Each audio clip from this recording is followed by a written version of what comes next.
Primeiro problema é qualquer professor se intitular de educador. Professores não são educadores. Educador é pai e mãe. Tá certo? Educação é uma coisa que o cara recebe em casa e não na escola. Apesar de que hoje em dia no Brasil está se tentando terceirizar paternidade e maternidade. Resultados do Exame Nacional do Ensino Fundamental mostram piora do aprendizado durante a pandemia. Sabe o que vai acontecer aqui no Brasil? A gente pode enfrentar falta de professores na educação básica até o ano de 2040.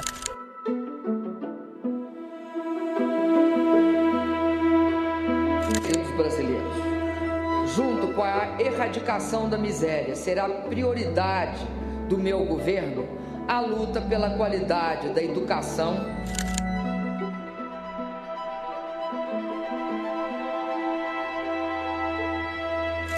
Porque esse país nunca teve um governo que se preocupasse com a educação.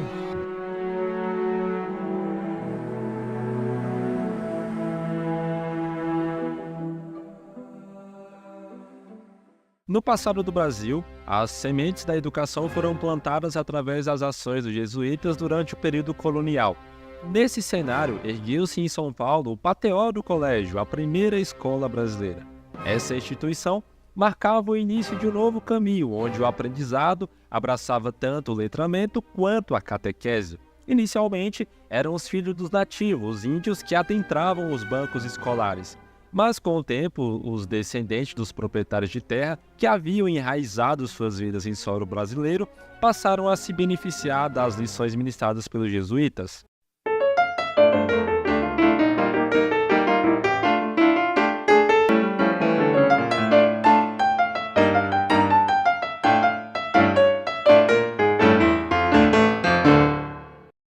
O ano de 1549 testemunhou a chegada de um homem crucial, o padre Emanuel da Nóbrega.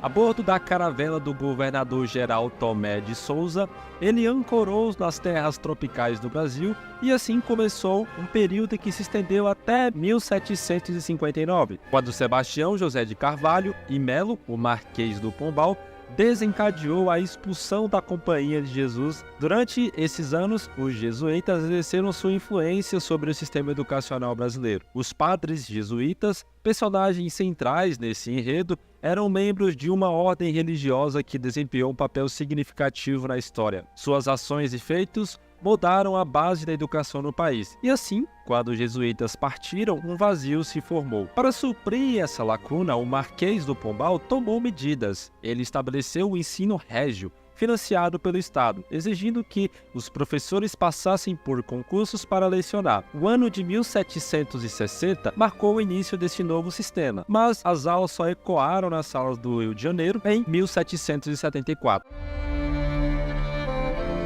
A manobra de Pombal, no entanto, deixou o Brasil educacionalmente órfão por quase uma década e meia.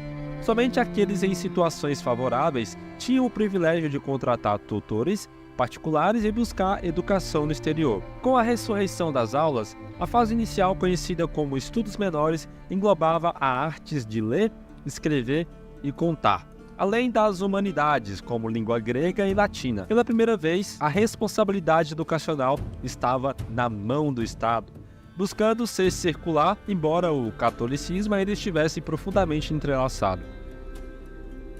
A estrada para se tornar professor carecia de uma trajetória específica. Muitas vezes, padres eram escolhidos devido às suas habilidades institucionais e diplomas universitários. Na era imperial, a educação básica encontrava seu refúgio principalmente em instituições religiosas e tutores particulares.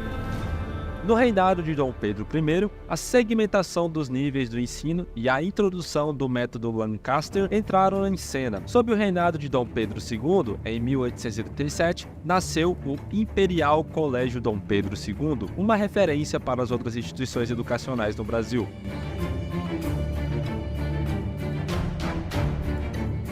Com a ascensão da República em 1891, o federalismo entregou a responsabilidade da educação aos estados individuais, resultando em um panorama fragmentado e sem uma direção unificada. Isso deu origem a várias propostas de reforma, o que representavam diferentes ideias. O embate central aconteceu entre o positivismo e o catolicismo. Atenção, senhores ouvintes, atenção! Agora uma notícia que interessa a todo o povo brasileiro. Manifesto dos Pioneiros da Educação Nova exige renovação já, em todas as escolas do Brasil. A luta pela educação pública gratuita e secular ganhou força em 1932, com o Manifesto dos Pioneiros da Educação Nova. As vozes de 26 educadores, incluindo Lourenço Filho e Anísio Teixeira, ecoaram na defesa de uma escola mais acessível, menos distante da elite e desligada da religião. No mesmo ano, durante o governo Vargas, nasceu o Ministério da Educação e Saúde Pública, sob a liderança de Francisco Campos. A partir de 1942, a Lei Orgânicas do Ensino foram promulgadas. Entre suas diretrizes, o ginásio passou a ter 4 anos e o colegial 3 anos. Para a população adulta, surgiu um curso supletivo de 2 anos, enquanto a rede pública de ensino adquiriu uma nova organização.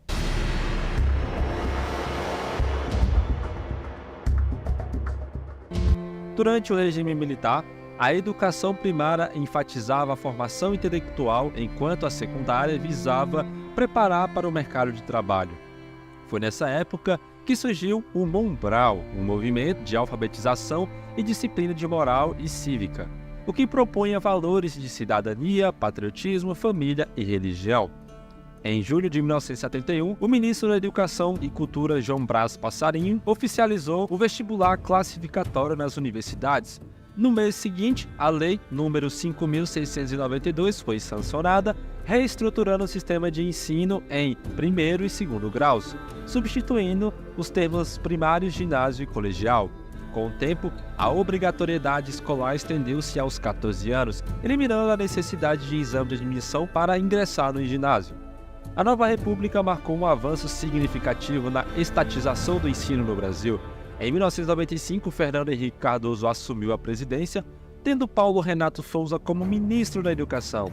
Durante seu mandato, diversas regulamentações surgiram para moldar o sistema educacional. No segundo ano do governo do FHC, após debates intensos, a Lei das Diretrizes e Base Educacional foi promulgada, estabelecendo os pilares fundamentais da educação no país. FHC conquistou sua reeleição e seu ministro, Paulo Renato de Souza, inseriu o Brasil no Programa Internacional de Avaliação de Alunos, o PISA, um importante passo para medir o estado da educação nacional. No entanto, a realidade educacional já era sombria e, para piorar, o Brasil ficou em última colocação em sua primeira avaliação no PISA. Que estreia, hein? Nesse mesmo período, o Exame Nacional do Ensino Médio foi criado, oferecendo os resultados tanto individuais quanto para a escola.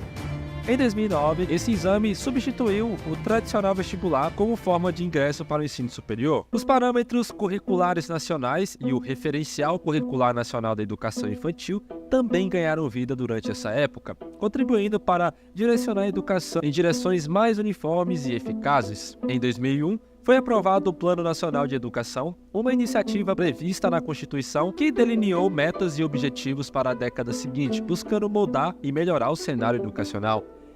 Em 1999, os resultados da educação brasileira já eram preocupantes, mas a degeneração da situação tornou-se ainda mais evidente nos índices atuais. A jornada educacional do Brasil, desde os primeiros passos do jesuíta até as políticas educacionais modernas, é uma tapeçaria completa, tecida com desafios, avanços e retrocessos. O país continua a lutar para oferecer uma educação de qualidade a todos os seus cidadãos, em um caminho que é constantemente moldado por mudanças sociais, políticas e econômicas. Entretanto, ao escavar mais fundo na análise de dados educacionais do Brasil, uma imagem mais complexa e desafiadora emerge. O Instituto Brasileiro de Geografia e Estatística, o IBGE, destacou que, entre os anos de 2007 e 2014, houve uma redução nos índices de analfabetismo e um aumento na taxa de escolarização de crianças entre 6 e 14 anos de idade. À primeira vista, esses números pareciam sugerir um avanço positivo na educação nacional. Mas a realidade era mais obscura e complexa. Por meio dos dados fornecidos em 2011 pelo Instituto Paulo Montenegro, revelou-se uma situação menos otimista. Cerca de 27% dos brasileiros eram classificados como analfabetos funcionais, o que significava que podiam decifrar palavras, mas não conseguiam compreender o significado do que liam. Subsequentemente, estudos mais recentes apontam que essa taxa pode ter aumentado para 33%. Ainda mais alarmante, revelou-se que aproximadamente 40% dos estudantes no ensino superior eram considerados analfabetos funcionais, uma realidade preocupante que se estendia até os níveis mais elevados da educação. Esses números sombrios pintavam um quadro de desafios profundos e persistentes na esfera educacional brasileira. Apesar das melhorias aparentes, as dificuldades na compreensão da leitura e a lacuna entre os níveis de ensino destacavam que o progresso não era uniforme ou completo. A complexa tapeçaria da educação no Brasil, entrelaçada com avanços e retrocessos ao longo dos séculos, agora confrontava com uma nova era de análise crítica, destacando a necessidade de esforços contínuos para aprimorar e fortalecer o sistema educacional no país. A jornada educacional brasileira, como revelada por números contundentes, estava repleta de desafios críticos e complexos. Nos rankings do Programa Internacional de Avaliação dos Alunos, o PISA, promovido pela Organização para a Cooperação e Desenvolvimento Econômico, o Brasil ocupava posições modestas, como 63º lugar em ciências, 59º lugar em literatura, 66º lugar em matemática. Em termos de educação, o país ficava no 53º lugar entre 65 nações avaliadas pelo PISA. Sim, somente 65, e o Brasil estava em 53º lugar.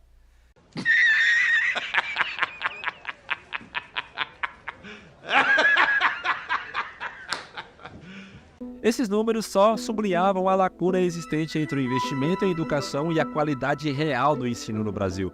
Embora o país investisse consideráveis recursos na inclusão de alunos e na facilitação do acesso à educação, o resultado não correspondia com o ensino de excelência. A educação brasileira, atualmente controlada pelo Estado, muitas vezes não permitia iniciativas autônomas como homeschool ou educação domiciliar. Essa centralização criava um ambiente na qual a criatividade e a flexibilidade educacional ficavam limitadas. Outras pesquisas conduzidas pelo programa Todos pela Educação em 2006 traziam revelações igualmente preocupantes. 34% dos alunos que alcançavam o 5º ano de escolaridade ainda não conseguiam ler adequadamente. 20% dos alunos que completavam o ensino fundamental, especialmente nas grandes cidades, não possuíam domínio da escrita e nem da leitura. Cerca de 97% dos estudantes entre 7 e 14 anos estavam matriculados, mas o restante, que equivalia a 3%, correspondia a aproximadamente 1,5 milhão de indivíduos na idade escolar que estavam excluídos da sala de aula. A taxa de evasão era alarmante. De cada 100 alunos que iniciavam a primeira série, somente 47 chegavam ao 9º ano na idade adequada. Apenas 14 concluíam o ensino médio sem interrupções e somente 11 alcançavam a universidade. 61% dos alunos do 5º ano não conseguiam ler e interpretar textos simples e 60% dos alunos do 9º ano não eram capazes de interpretar textos dissertativos. Além disso, 65% dos alunos do 5º ano não dominavam cálculos e 60% dos alunos do 9º ano não sabiam realizar cálculos de porcentagem. Manos, cálculo de porcentagem. Esses números impactantes lançaram luz sobre a ineficiência das escolas brasileiras. Contudo, uma pergunta persistia: o que estava por trás de toda essa deficiência da educação no Brasil? As respostas eram complexas e envolviam uma rede problemática de fatores, desde questões socioeconômicas até políticas educacionais, infraestrutura, escolar e formação de professores. A história da educação brasileira, pontuada por momentos de progressão e desafios, agora se deparava com uma necessidade urgente de uma abordagem holística e abrangente para superar esses desafios. A situação precária do Brasil revela que uma complexa teia de fatores que teria contribuído para a persistente lacuna entre o investimento e a qualidade educacional. As raízes desse problema profundo fundo podem ser rastreadas até a ideologização do sistema educacional que tem afetado o ensino em várias etapas ao longo das décadas. Esse processo de ideologização começou durante o período militar, quando a ditadura militar permitiu a infiltração de pensamentos de esquerdas em ambientes culturais e educacionais. A anistia subsequente possibilitou o retorno de intelectuais de esquerda ao Brasil, muitos dos que ocupavam posições nas universidades. Nesse contexto, Paulo Freire ganhou destaque ao se tornar secretário de Educação de São Paulo. Sua doutrina educacional, que promovia a alfabetização aliada a um viés militante, passou a dominar os currículos universitários do país. A educação brasileira, ao invés de ser um compromisso com a verdade e o aprendizado, foi sendo instrumentalizada politicamente, sendo afetada por uma ideologia de esquerda que permeou a formação dos alunos. Essa pedagogia baseada em Paulo Freire, por mais que tenha objetivos nobres, muitas vezes falhou em proporcionar os resultados desejados, levando uma educação que não oferecia a devida capacitação em leitura, escrita e interpretação de cálculos. O problema ficou mais intenso pelo desequilíbrio da alocação dos recursos. O governo do PT, por exemplo, priorizou investimentos no ensino superior, triplicando o orçamento, mas não viu resultado significativo nesses investimentos em qualidade educacional ou pesquisa científica. O Brasil se tornou um dos países com maior gasto per capita do ensino superior, apesar dos resultados abaixo da média em comparação às outras nações.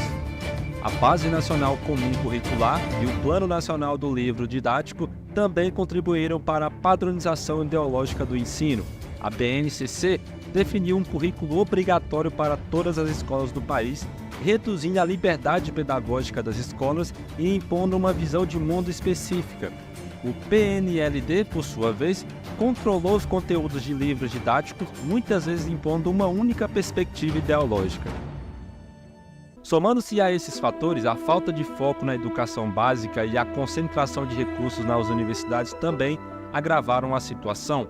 A baixa qualidade da educação básica prejudicou a formação dos alunos desde o início, enquanto os recursos financeiros e a atenção eram desproporcionalmente direcionados para o ensino superior.